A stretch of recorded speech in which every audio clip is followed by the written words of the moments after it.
Line Arabian dates. இப்போ அது line லயனா டே. இது தரும் ஆரோக்கியம் இயற்கையானது. லயன் லயனா பிரீமியம் டேட்ஸ். எந்த சமையலும் ருசி தேடும் ரகசியம். 20 ரூபாய். குக்கர் விசில மறந்து உணவு வீணாகி போச்சா? இனி அந்த கவலையே வேண்டாம். வழங்குகிறோம் உலகின் முதல் விசில் கவுண்டர் குக்கர், புதிய அல்ட்ரா குரோனோ.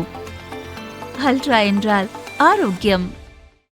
ஈரான் அமெரிக்கா இடையிலான போர் மீண்டும் தீவிரமடைந்துள்ளது. ஈரான் மீது அமெரிக்க படைகள் மீண்டும் தாக்குதல் நடத்தி வரும் நிலையில் குவைத், பஹ்ரைன் உள்ளிட்ட அண்டை நாடுகளில் நிறுத்தப்பட்டுள்ள அமெரிக்க படைகளை தாக்கி அழிக்கும் நடவடிக்கையில் ஈரான் தீவிரம் காட்டி வருகிறது.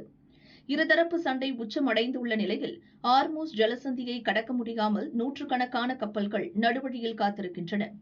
ஹார்மூஸ் ஜலசந்தியை நிர்வகிப்பதில் ஈரான், அமெரிக்கா இடையே கடும் அதிகார போட்டி நிலவுகிறது. இரு நாடுகள் இடையிலான சண்டையால் ஹார்மூஸை கடக்க முயலும் கப்பல்கள் அங்கு காத்திருக்கும் சில கப்பல்களின் மீது சமீபத்தில் தாக்குதல் நடத்தப்பட்டன. அதில் இந்தியா உட்பட பல நாடுகளின் மாலுமிகள் பலியாகினர்.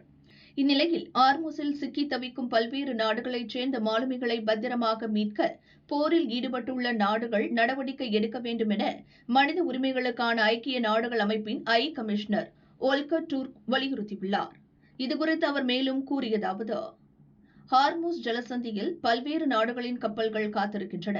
அவற்றில் 6000 மாலுமிகள் உள்ளனர். அவர்களின் உயிருக்கு எந்த ஆபத்தும் இல்லாமல் அவர்களை மீட்க வேண்டும். அதற்கு போரில் ஈடுபட்டுள்ள நாடுகள் உதவ வேண்டும். நடுக்கடலில் தேங்கி நிற்கும் கப்பல்களில் உள்ள சரக்குகள் அந்தந்த நாடுகளுக்கு போய் சேர நடவடிக்கை எடுக்க வேண்டும் என அவர் வலியுறுத்தியுள்ளார்.